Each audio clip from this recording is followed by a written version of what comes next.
എടോ ഇങ്ങ് വാ, എന്നോട് ചോദിക്കാനുണ്ട്. ഇന്ന് നീ എന്തെല്ലാം കറി വെച്ചേ? ചക്ക പുളിശ്ശേരി, ചക്ക വറവ്,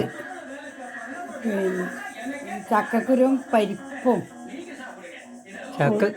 ചക്കക്കുരു പരിപ്പും, ഉള്ളിയും മുളകും. എൻ്റെ അപ്പോ എൻ്റെ ഇന്നത്തെ ഉച്ചക്കത്തെ ചോറ് വെച്ച കണ്ട കറി എല്ലാം ചക്ക കൊണ്ടുള്ള കറി.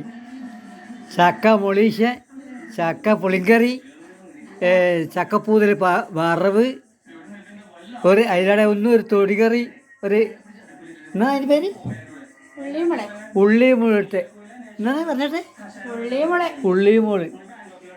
ചക്കേൻ്റെ കായലായോണ്ട് നീ ഇതെല്ലാം ചക്ക പുളിശ്ശേരി എല്ലാം വെച്ചിട്ടാക്കിയ.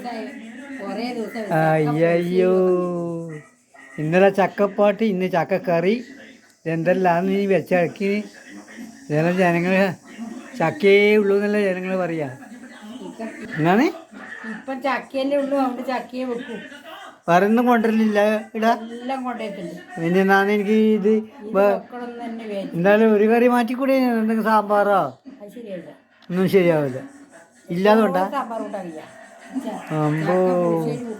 ചക്ക പുളിശ്ശേരി, ചക്ക പുളിങ്കറി, ചക്ക വറവ്, ചക്കപ്പൂതിൽ വറവ്, ഒരു മൊളീശ് അല്ലേ? ശരി, എന്നാൽ ഞാൻ ഭക്ഷണം കഴിക്കട്ടെ.